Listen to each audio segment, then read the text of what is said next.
The dating pool for women is oceans, and the dating pool for men is a kiddie pool, and that's also a big problem.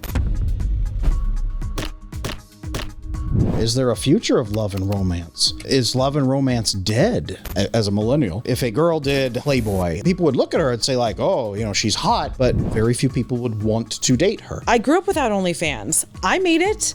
I reached the top.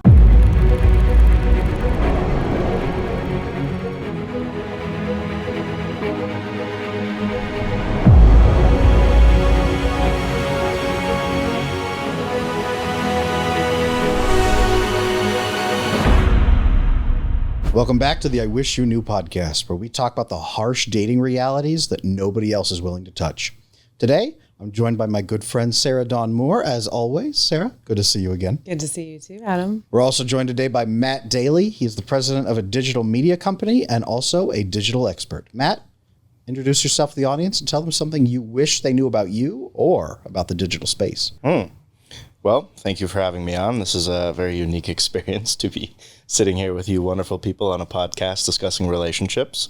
I think this will be an interesting conversation to talk a little bit about how the digital landscape is changing the world as we know it, deeply impacting people's relationships, and how we might be able to combat or fix some of those conversations that are extremely negative these days.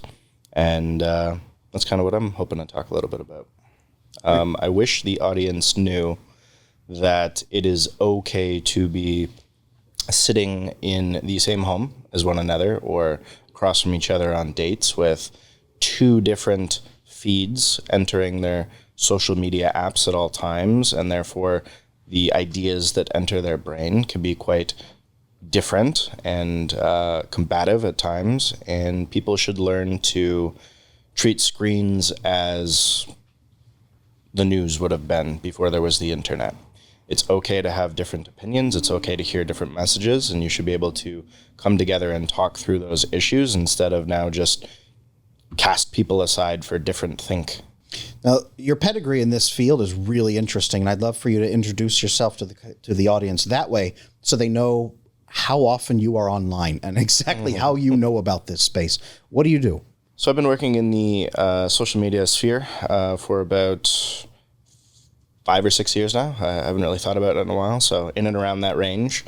Built a lot of content creators, very large ones, and also continuing to do that now in many different spaces. So I spend probably 14 to 16 hours a day online on social media, on all of the apps, digging into all of the apps, learning who's at the top of those apps, what communities they surround themselves with, the influence of external people into those communities, and the motives of driving conversation. Because at the end of the day, when you can take a upper echelon creator or a media company or podcast, you can reach more people than all of modern news combined.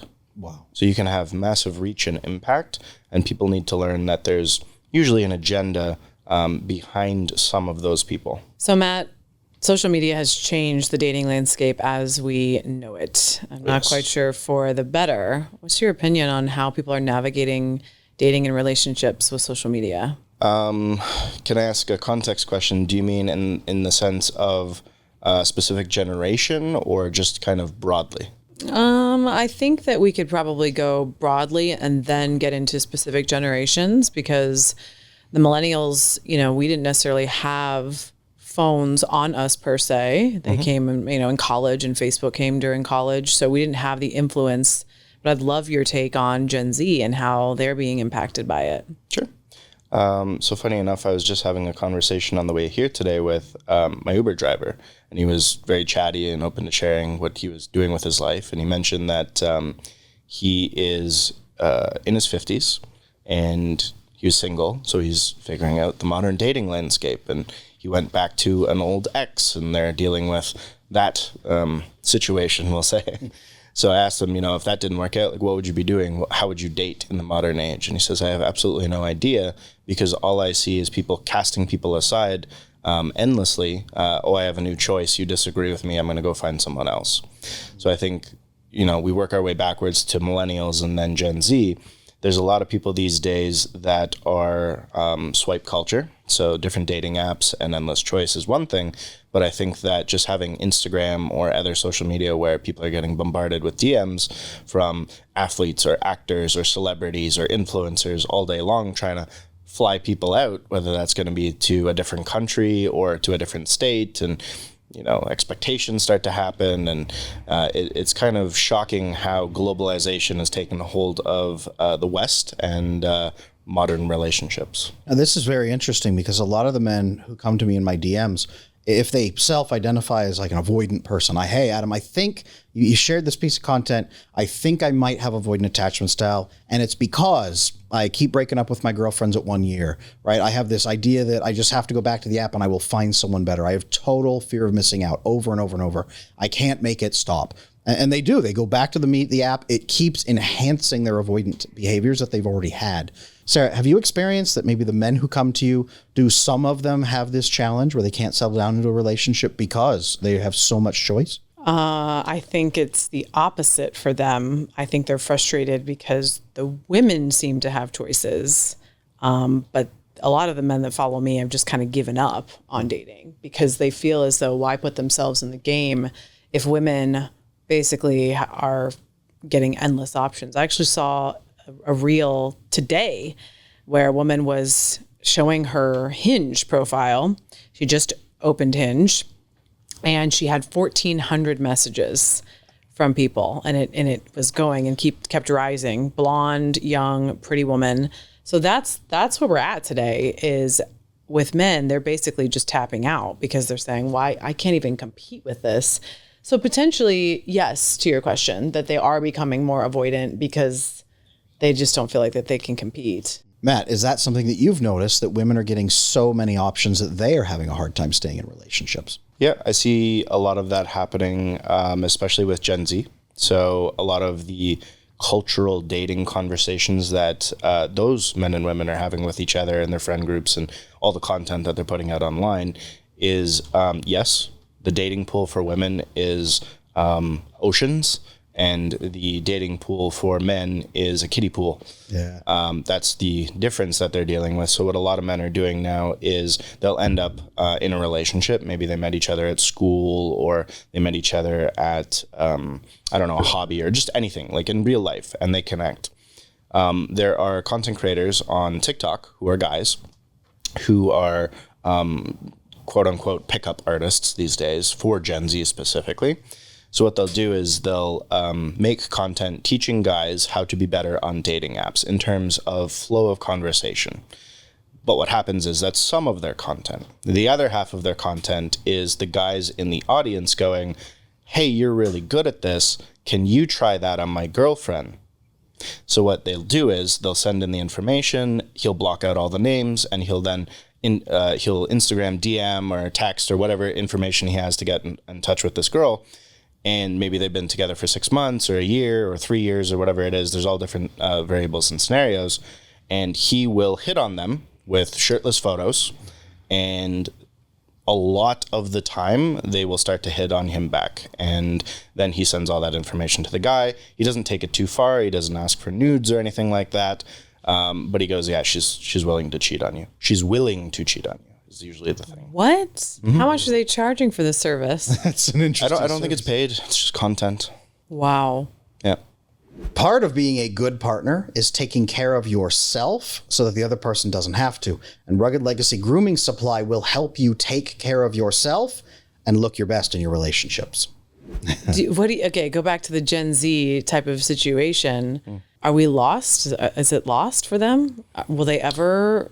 You think there will be some sort of a correction that happens in their generation when... I'm fascinated by Gen Z at like scale, because during the pandemic and lockdown, they are the most technologically advanced and they are skyrocketing in terms of wealth. And it is potentially one of the first times in human history that the youngest generation is on track to be the richest. And that's just conceptually weird.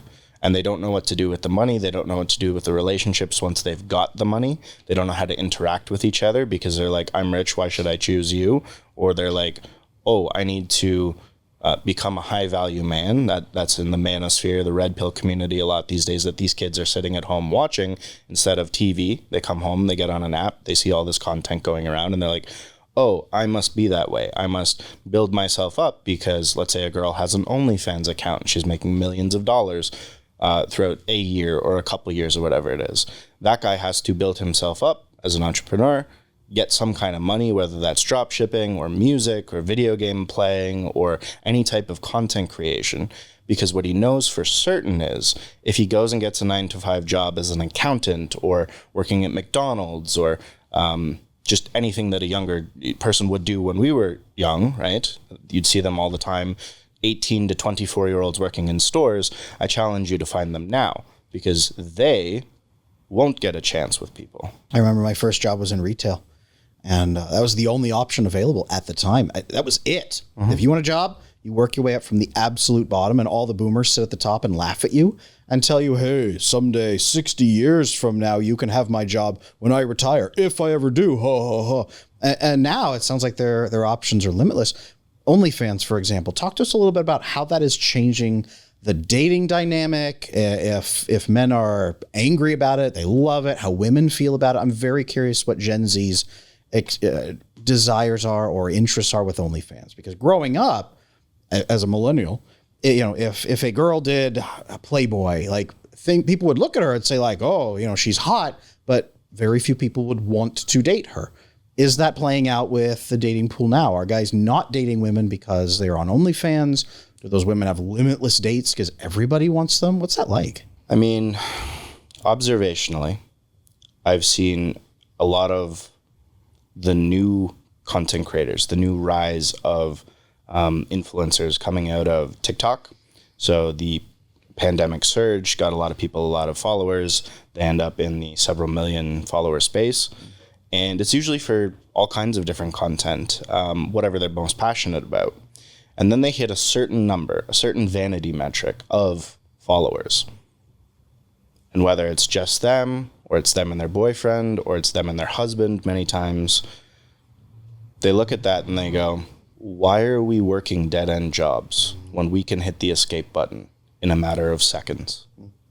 And then some of these people end up going the OnlyFans route, and then they tell their audience, like, oh my God, thank you so much, a couple days or a week later, and they're millionaires overnight. How many women who get on OnlyFans, do you have any idea what the percentage is? Because I don't. How many women who get on OnlyFans become millionaires? Probably not many, but also it depends on how they are thinking about using the app. Is it a quiet thing that you keep to the side to try and generate some side income? Is it a quiet thing you keep to the side because you are exploring sexuality in some way and you don't obviously want friends and family to be involved with that or see that or be offended by that? Mm-hmm. And I understand that. I know that a lot of couples are going that route, and it's more about the actual relationship than it is about the money. I also know that a lot of people are simply doing the escape button route, and they're doing that. The ones that do that, I should say, are doing it because they have a marketing strategy in mind, using all of the different social media tools available to actually hit that scale. So the people that don't understand that method are not going to make ungodly amounts of money, but the ones that do get it are freeing themselves from society. Okay. So not every woman becomes an OnlyFans princess. No. Okay.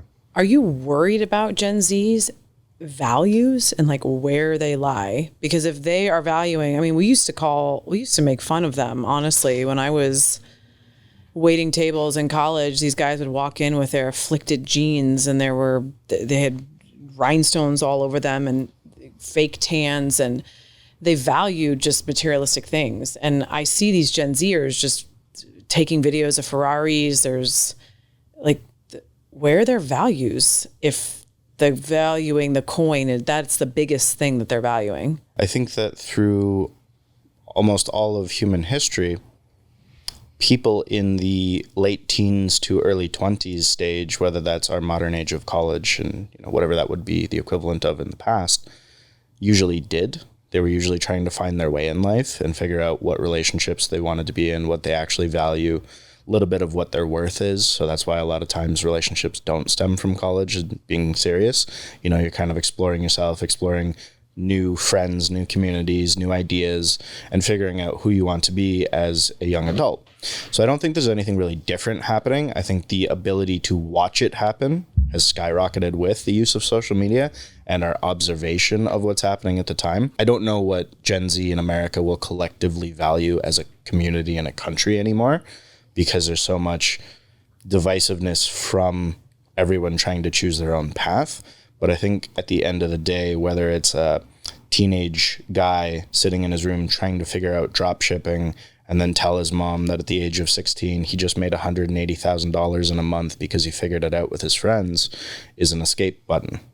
And I think that a lot of the OnlyFans girls are doing the same thing.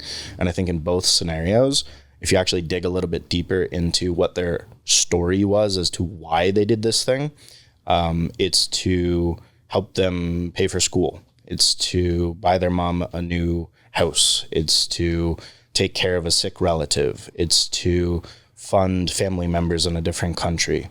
So when we think about, okay, America are doing these things, I know for a fact there's a Venezuelan girl who's funding her family through not just OnlyFans. She has an entire business network set up, which is quite interesting in how fast she built it. But she is using that to take care of a lot of relatives at home.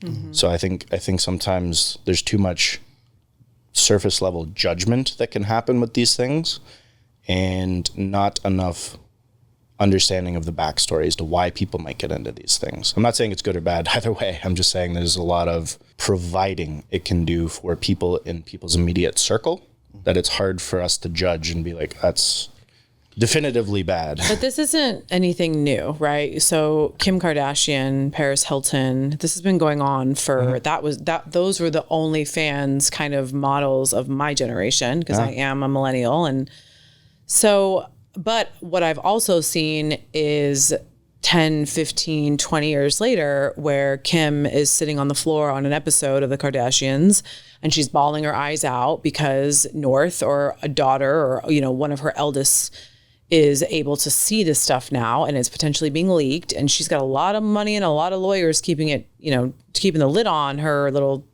scandal, whatever happened 15 years ago. Mm-hmm. So is this a case of where we're going to have a bunch of women 10, 15 years from now who finally want to have a family, or who potentially don't want to do this anymore, and now they're kids? I'm sorry, but if I saw my mom actively copulating with my father, I don't see how that would be the healthiest thing for a child to see. I think that would be pretty scarring. So once again, it's like it's not about judgment. It's more about, you're not thinking about the ramifications of your decisions, and we all have consequences to our decisions. And this potentially is going to be a very big one.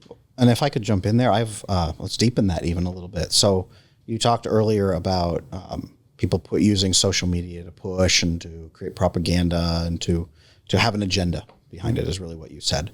And I've heard, I don't know if it's true or not, you probably do know if it's true or not, I've heard that OnlyFans as a company went and picked their best creators and then helped them blow up on social media or spread stories about richness and how easy it is to get wealthy on OnlyFans, so that a bunch of girls jumped on and tried to do it. And now a lot of women are experiencing, you know, I only made $120 this month. This is so stupid. What am I doing? And again, I don't know how much that's true. I'd love to dig into that with you.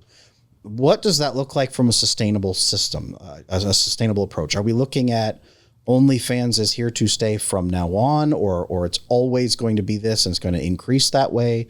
To Sarah's point, do you think that we're going to reach a point where there's a tremendous amount of regret and we collapse back and everybody becomes a prude? What do you see? What do you think that you see in that? I'd love to dig in and then get your expert opinion on that. As far as, do social media apps push their largest creators?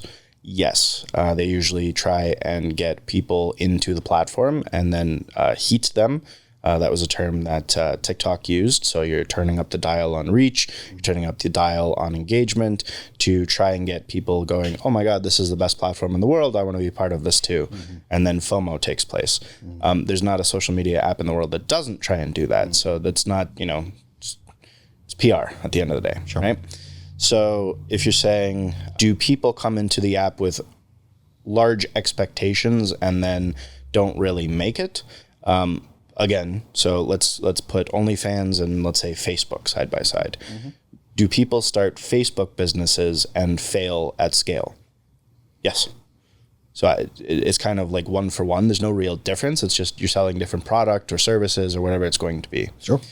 In terms of what I kind of believe, I don't think that the people that are successful with it will care later in life, but I'll add some context to that in a second.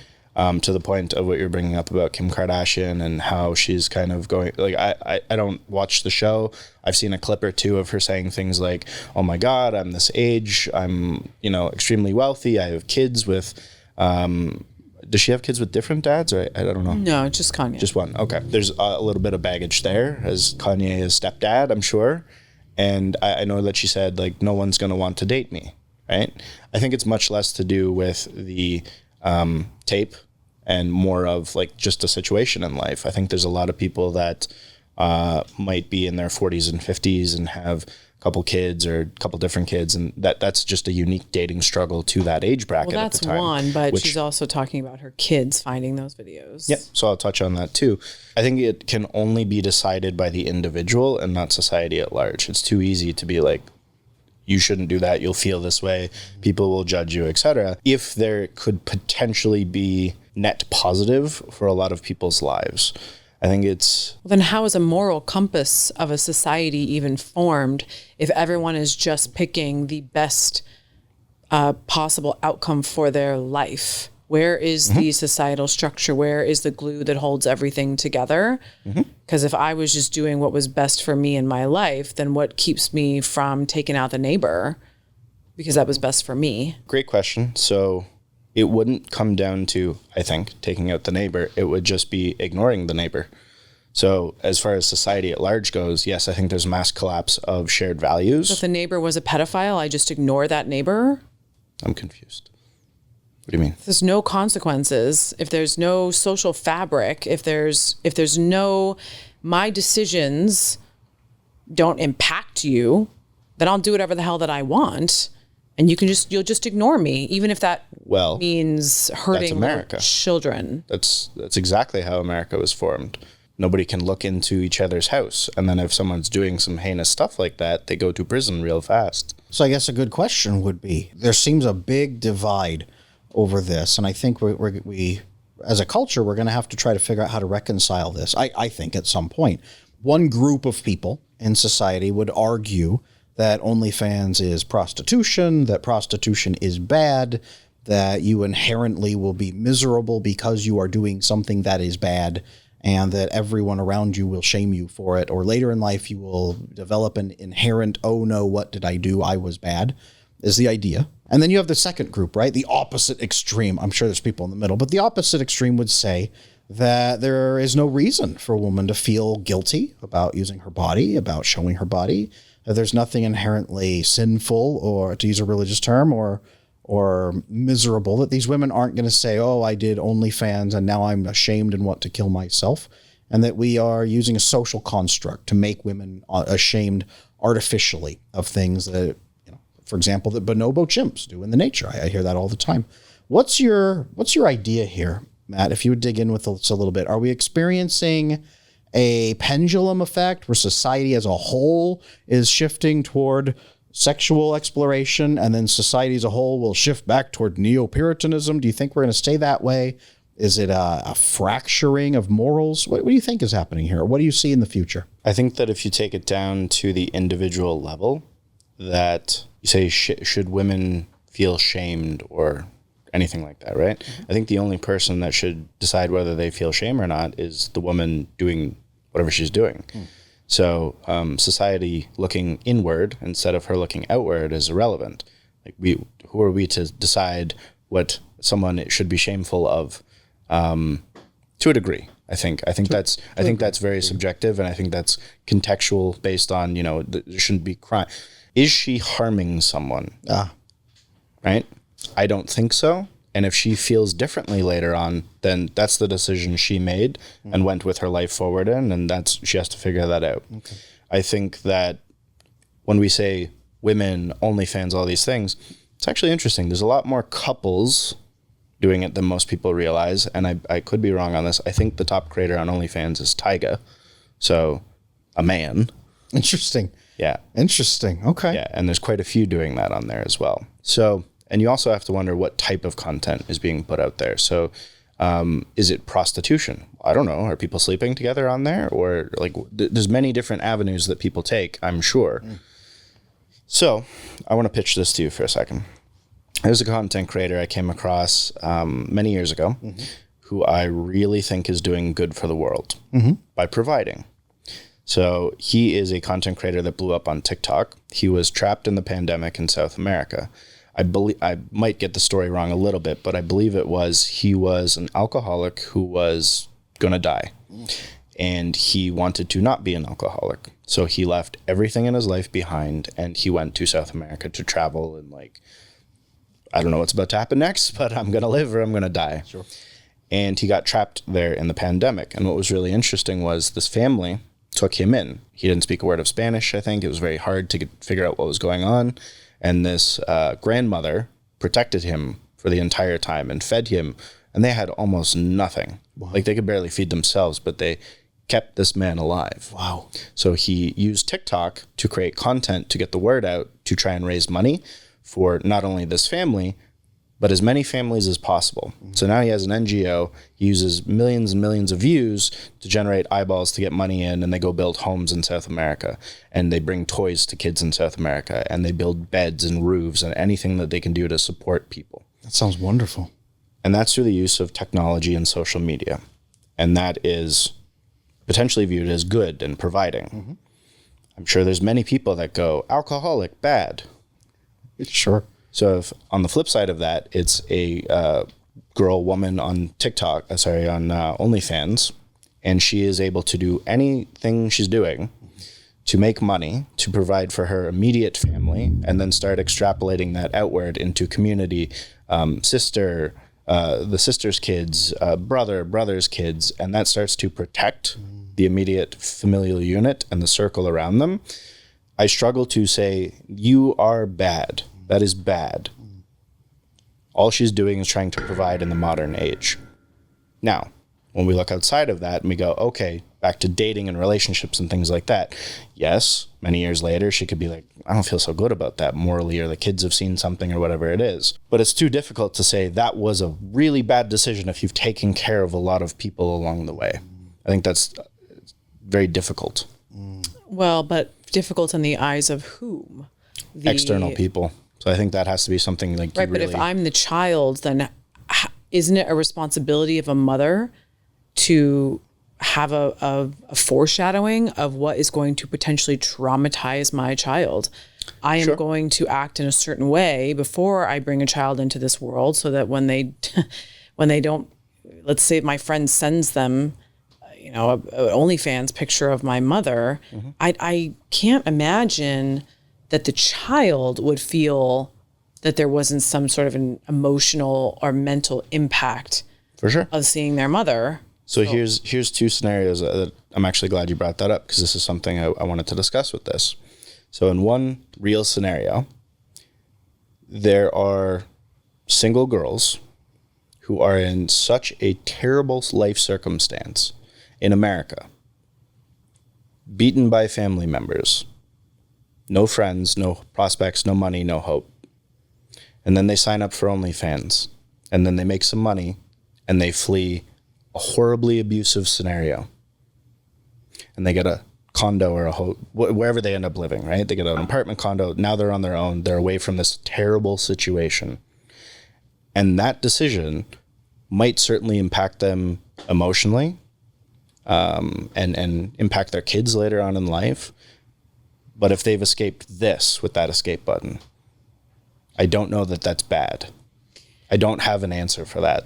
I guess I would just need to know what percentage of women are destitute who aren't able to get, I mean, are you not, hold on, are you not thinking that, you said it yourself, these women don't want to get a job at Walmart because it's not as easy, it's not as sexy, it's not as gratifying, it's hard manual labor.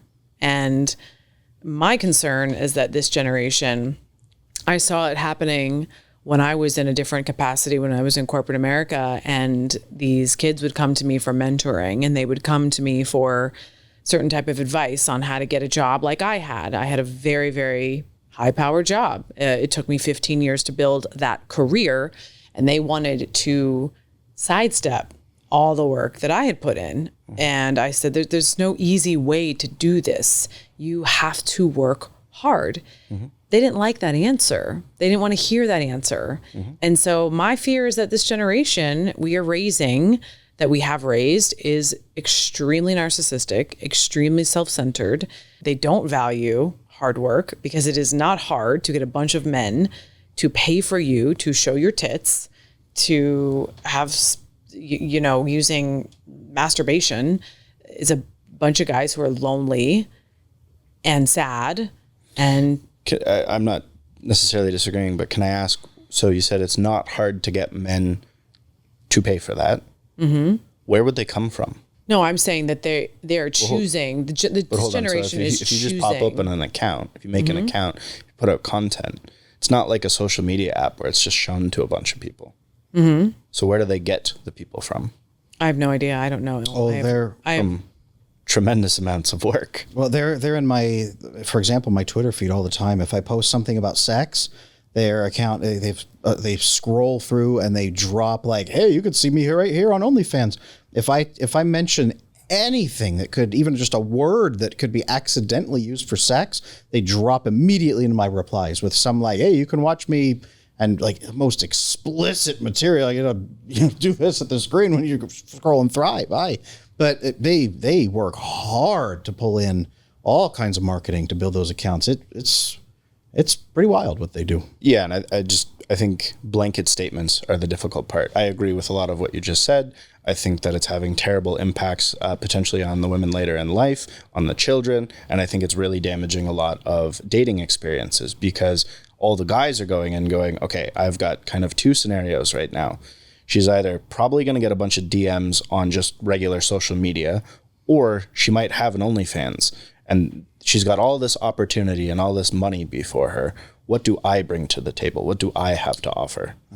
And they're competing now, not just with America or a local community. If you went to college, you would usually bump into people at college. You would meet people there. Now those people at college are getting DMs from people in Dubai wanting to fly them out. And that's what the local guy's competing with. So it's very difficult now to build things of meaning and value. I agree with that. And I want to bring up two pieces here. So I'm really active on social media myself, obviously. I think we all are. And I have one of the top female OnlyFans creators. I won't say her name or blow anything out, but a lot of her non-explicit material comes across my feed quite often over on what's now not Twitter, X, because I'm in the relationship space. A lot of my colleagues on there, they talk about it and they repost her material. And a lot of her comments about relationships have been that it's really hard to find someone quality who wants to date her. It's really hard for her to find a partner. A lot of them are turned off by her previous work. She's not saying no one will care for me and no one will have sex with me. She's saying most of the guys I'm aiming for currently are turned off by my work. There's also two different situations to look at with kids. So there was a story recently about a young boy who went into middle school and a bunch of the other kids found his mom's OnlyFans material and bullied the crap out of him, and he committed suicide over this. But there's also a story on the opposite side, right? I saw it not too long ago. My son signed me up for an OnlyFans, and the mom was advertising that, and the son was like right there with mom, and oh boy. It was very interesting. So, but that's the response of, oh boy, is the generation coming after Gen Z? Are the kids going to be like, hey, fair play to mom? I'm curious about that. I kind of think that in the West, in North America, there's still this kind of religious view of sexuality, and I don't think it's very healthy. I'll give you an example. You said that a kid went to school and saw some pictures of his mom and got bullied. Bad. If you took the same high school and put it in Spain, and on the weekend, the kids went with the parents to the beach, and everybody sees everybody naked. Nobody's getting bullied for that necessarily. Obviously, there could be all kinds of context, but you see the difference in culture and society. So I think by stigmatizing it and maybe potentially over-demonizing it, it's actually causing more of those intergenerational problems with relationships and relationships within the demographics itself. So that's kind of where I would think of that. Interesting. So it's not that there's one objective blanket morality we can lay on everybody. It's, for example, Americans were made fun of. The Europeans make fun of us all the time for being Puritans and prudes. The Puritans had to leave Europe because nobody over there shared their values. So do you see that going forward? Maybe this is instead of a pendulum effect in America, maybe this is America growing into less of a stigma about sexuality. Do you think that's possible? I think it's going to head that direction, and I'd be curious to see your thoughts on that, hear your thoughts on that. Technology isn't going away. Technology, and I will give credit to Gary Vaynerchuk for this analogy. He says that it's like a tractor. People used to work in fields, they used to farm, then there was a tractor, you need less people. Technology is rapidly changing the world as we know it. And I think by saying, okay, this is good, this is bad, we can do that all day long, but the machine is not going away. The tool is not going away. And more people will decide for themselves individually if they want to use that tool, if they want to use a different tool. There's all these different methods to make money and sustain oneself. I think that potentially in America, there's going to be this mass shift with technology and then the understanding and use of it, where a lot of people will slingshot to being upper class and a lot of people will fall to the bottom class, and there's going to be a real struggle. Is there even a middle class anymore a little bit down the road? I don't know the answer to that.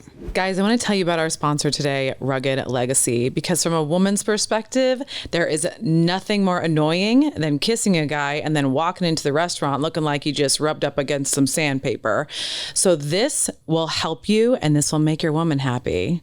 Now, that's interesting that our classes could actually be divided based on that concept, because, and we do see a bit of that now, are the people you might argue at the absolute upper level of society. It's always been like, well, their morals are different than the rest of us. Our morals hold us back. That's at least what the people at the bottom tend to say. And maybe this is just a continuation of the same thing. The women who are most comfortable doing OnlyFans could rise to the top. The women who are not, maybe they don't get up there. Maybe they have to attach to a man who does get up there. But if that option is always open, is that relationship stable anymore? What do you think, Sarah? Do you think we're getting to a point where every woman will eventually feel comfortable having an OnlyFans? Or do you think there's a point where some women just innately will absolutely say no, even if society says, this is great, do it? So first of all, in answer to your question, no. I think that women who have self-respect for themselves, I don't know, you guys, like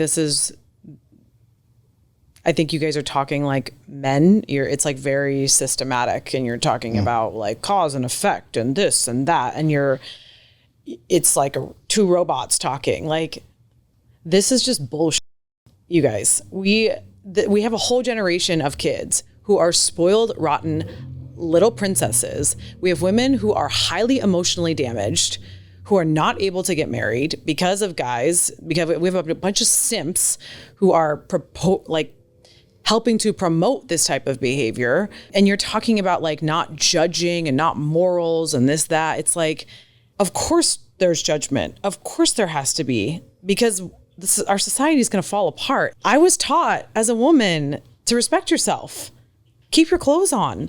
And I grew up in poverty. I grew up without OnlyFans. I made it. I reached the top.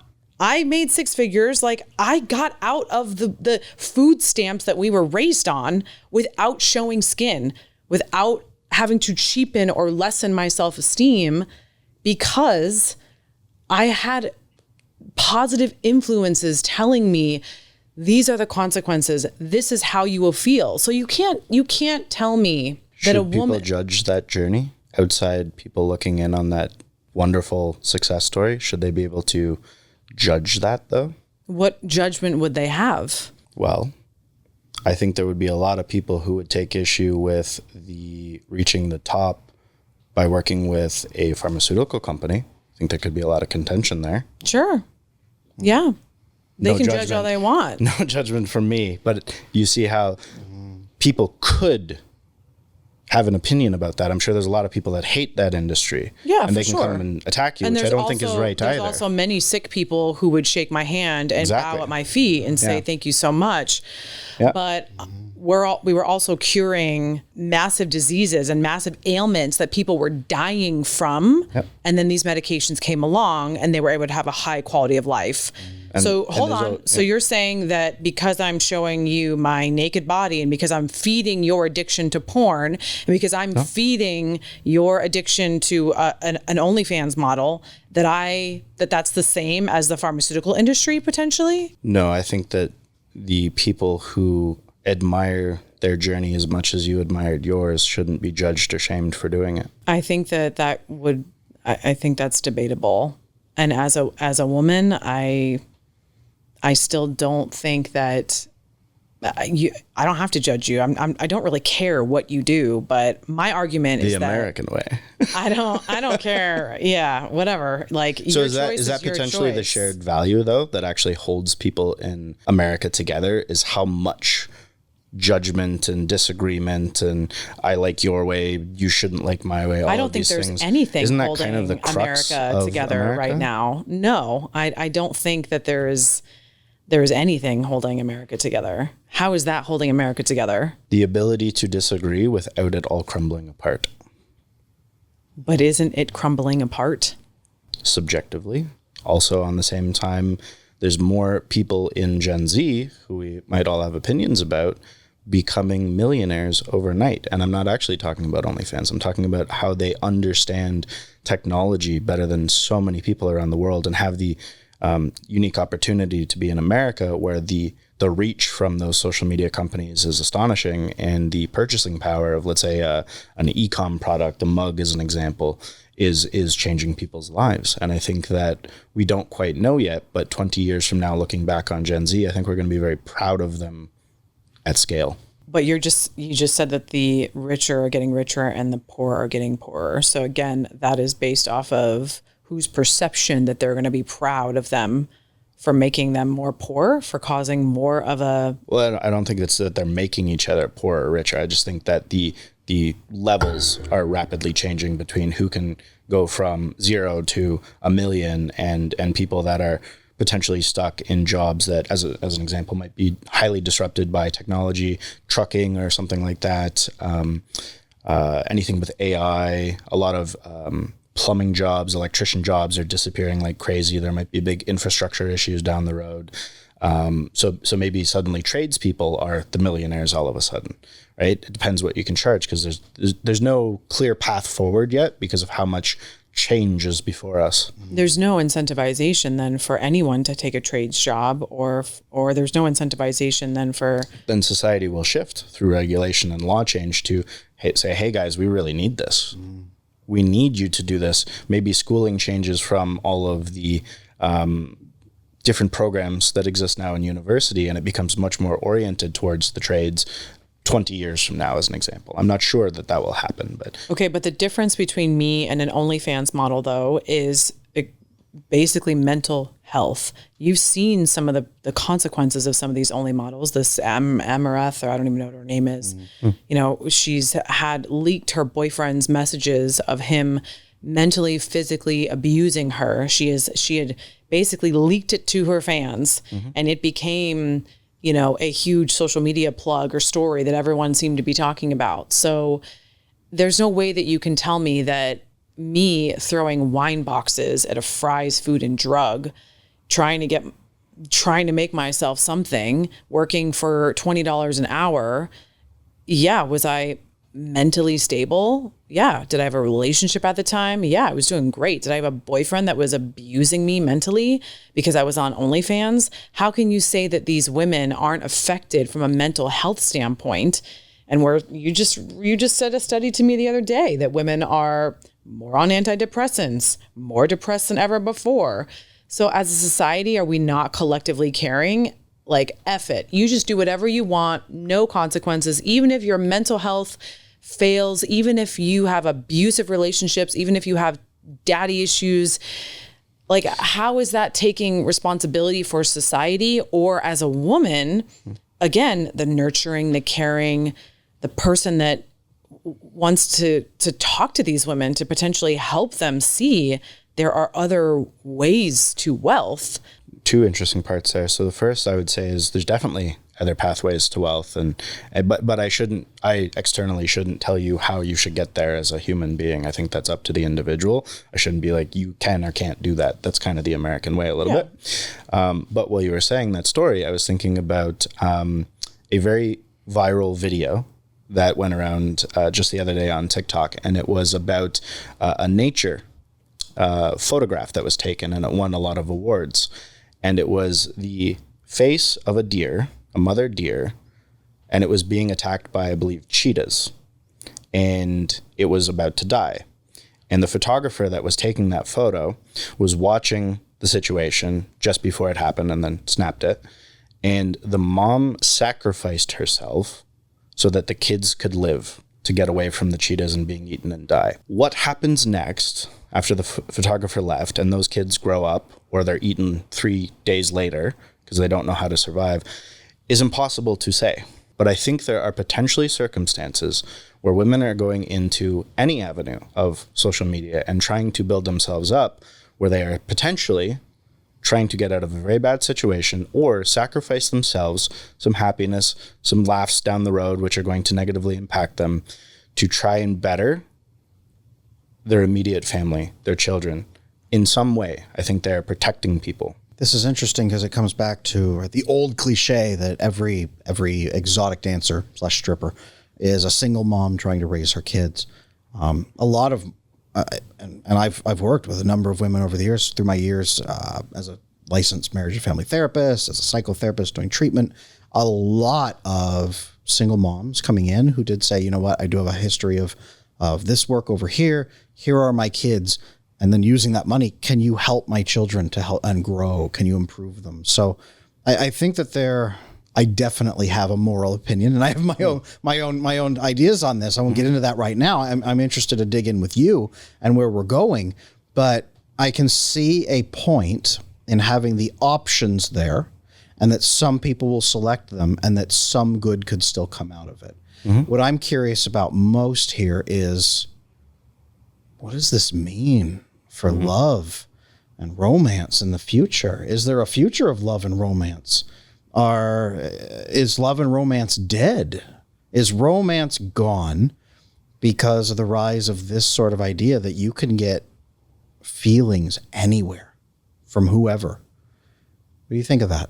The biggest threat that I see to modern relationships is texting, DMs, and screenshots. Not necessarily in any particular order, but the amalgamation of them.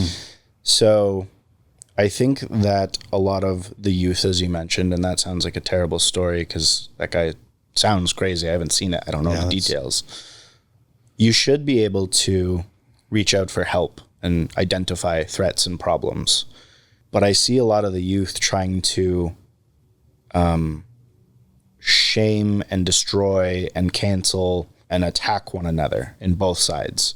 And I think that is a big issue. And I think everybody's maybe then going, I'm way more valuable than you, so I have endless options. And that's also a big problem. And I think everyone's trying to figure that out right now, navigate that through what do I do for money? Because let's say I'm just turned 18 and I want to get a job. And I have two pathways before me. Trying to figure out influencing of some kind, content creation of some kind. Maybe I make videos about microphones on YouTube, and that's my passion. I'm going to try and make that happen and monetize that. It's a lot more freeing, potentially, and a lot more creative and a lot more fun than a 9-to-5 big box retail something or other. I think that's a big decision before people. And then the next question is, okay, whatever way you take, How do you find someone who shares those values, and what relationships do you try and get in? Because this, with the microphone, is 12 to 14-hour days of content creation and trying to figure things out, and you suddenly might not have time to go meet someone. Versus the other lifestyle, maybe you have much less wealth and value, but you're a good person and you build a lot of quality relationships with each other. I don't know the answer. I think it still then comes back down to the individuals. And again, to your point, what are the values of America? Yeah, but if the research is clear when it comes to happiness and creating happiness within relationships. If you look at, I mean, there's an amazing documentary right out now on Netflix on Blue Zones. The people living the longest, right? The centenarians, they go and they track where these particular populations are within the country and within the world. There's actually one here in Loma Linda in California, and every single one of them, the biggest thing was they had a community, they had relationships, they were farming with other people, they had children, they had families. So my fear is that ultimately we are creating a generation that is not going to be happy. They don't know what happiness is. They're sitting in their basement, 14 hours a day, making a lot of money, sharing it with whom? Okay, so then let's say that we have 50% of women going OnlyFans and 50% of men being the ones that pay for OnlyFans.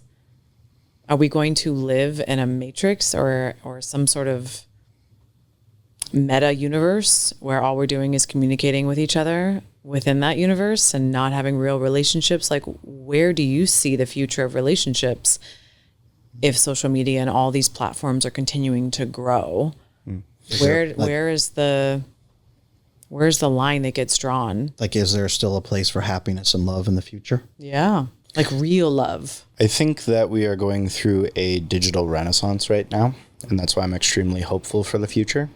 Because what I see and believe, happy to be wrong about, is that people are getting extremely creative with new avenues to create wealth and money and passion and creativity, and they're starting to put themselves out there. And I don't mean in the OnlyFans sense. I mean in any sense on social media. They're using their phone to become a business, and they are finding their tribes around the world. You might be able to make a video about a microphone that suddenly someone in India who's been trying to learn how to become a podcaster can see, and you can build that network and community. And then suddenly someone in Australia wants to chime in because they've been doing it for 20 years and know a better microphone. And you can really start to help each other globally find what you're interested in and free yourself in a lot of ways, a lot of cool ways. And I think that we are just at the beginning of that. And I think that what technology is going to do for society is largely going to be net positive. I think that a lot of nations around the world are rising in success rates. A lot of people around the world are not having kids die at childbirth. Our health is improving. Technology turning into biotech in the near future might help people. We might have less population because people are having less kids, but we might have a lot healthier, creative, ingenious population that comes from that, and the future society we can build for the globe at large. Kind of think things are heading in that way. To the OnlyFans thing for a second, I want to kind of play with an idea here about what is good and what is bad. There's a book I really like. It's called The Jungle. So it was written at the turn of the 19th century. It is fiction, but it was an investigative journalist who was a communist and was trying to think about the working class versus the capitalist class. And his name was Upton Sinclair. And he went into the Chicago meatpacking industry, and he interviewed people who worked there on all sides. As far as I know, it was people that were staff, people that were workers, and like, what is going on here? And there was such an influx of people into America at the time, and there were so few jobs that basically if you didn't do the 16-hour shift and then walk home in the snow and come back the next day, someone was ready and willing to take your place and your money, and you wouldn't be able to feed your family. So the working class and conditions were horrendous for human beings. Like, some of the worst things I've ever heard in my life come from the notes in that book.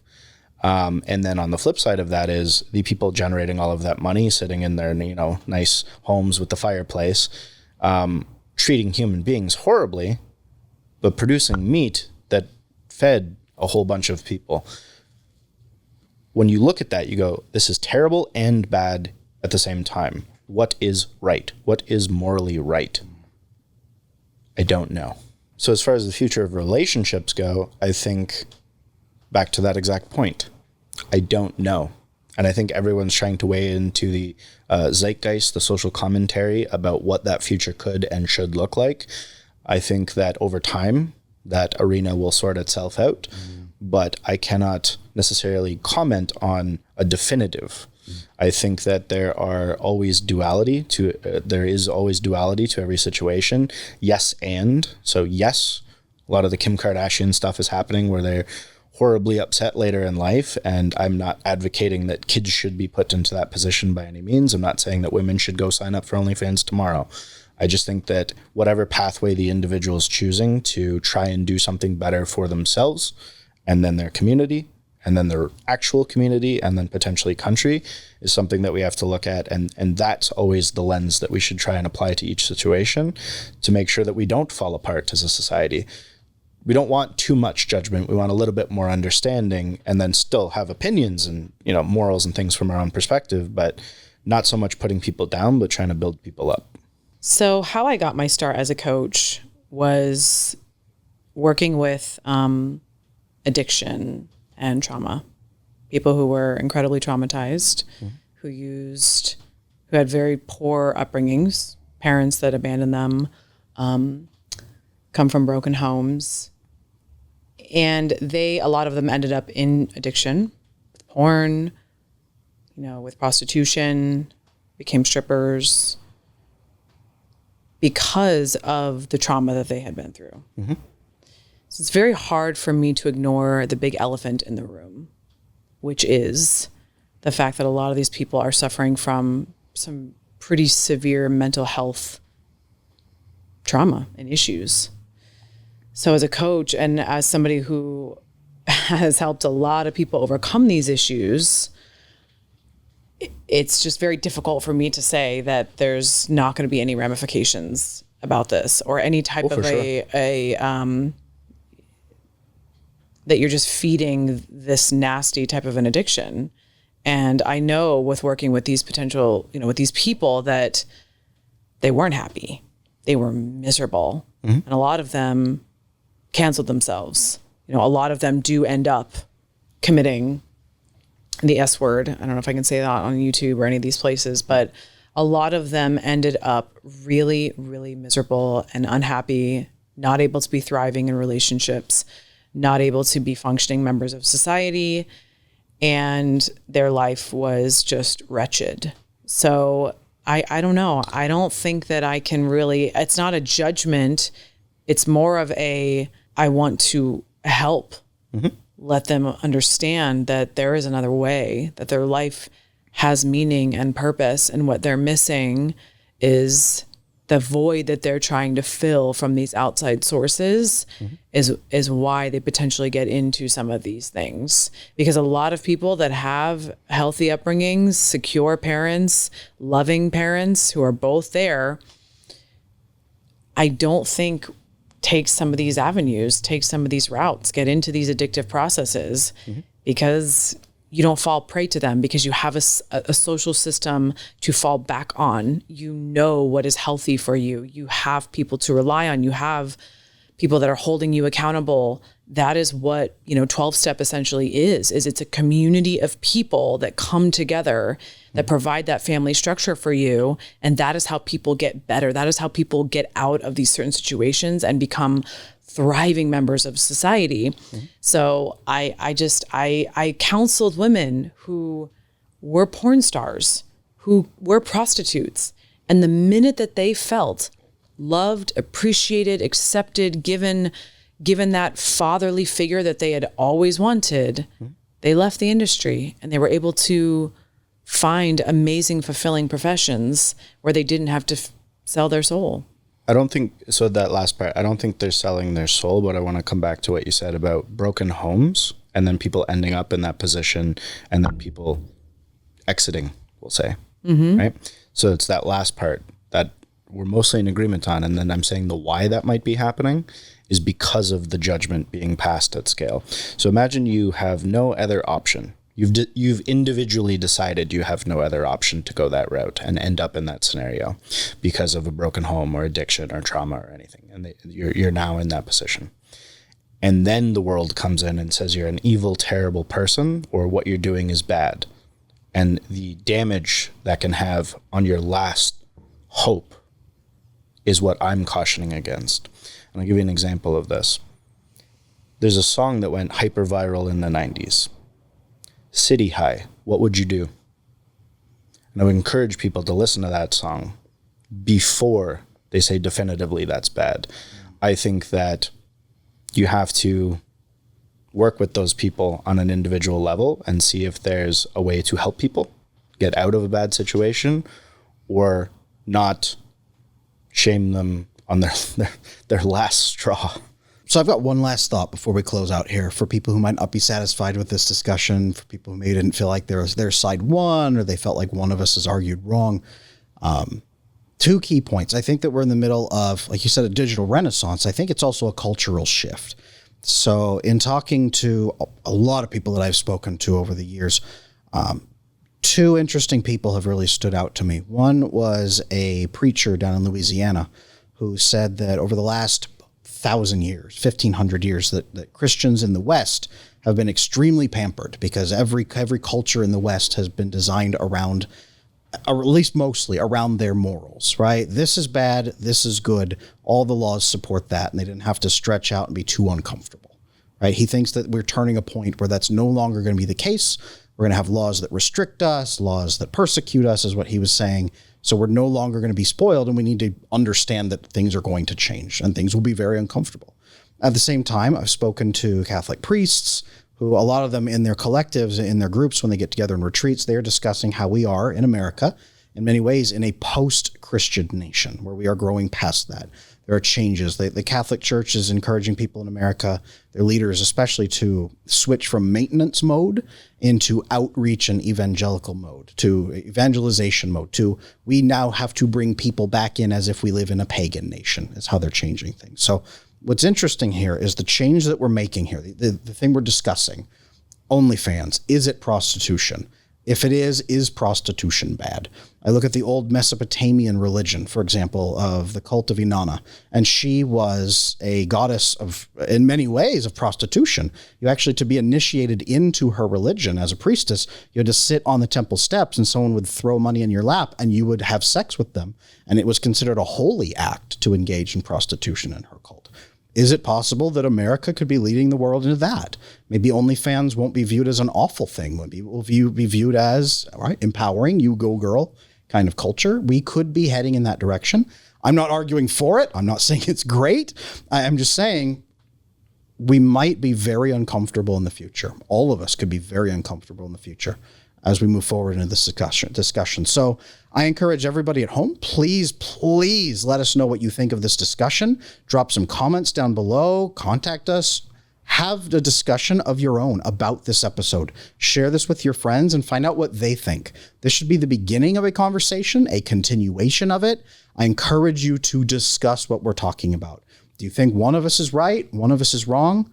Where do you think we're going with this? I think it's really sad that we've come to the place in our society where something so simple, such as, you know, my guy friends and the family that I grew up in and the social system that I grew up in, what they would tell me was, Sarah, you know, don't sleep with a guy too soon, you know, kind of leave some to the imagination. You know, you don't want a guy to just value you for your body because it doesn't make you feel good. He's not going to want to stick around. You know, you're going to attract a certain type of guy. I guess this advice used to be so basic for me growing up as a woman. And I think it's sad that older women are trying to give that advice, but now we're called prude, or now we are going against the fold, or now we're considered to be traditional women because we don't necessarily want to propagate this type of culture. And if I had a daughter, or if I had a younger sister, or if I was giving advice to a woman, it would be have some modesty, leave some imagination. Men appreciate that.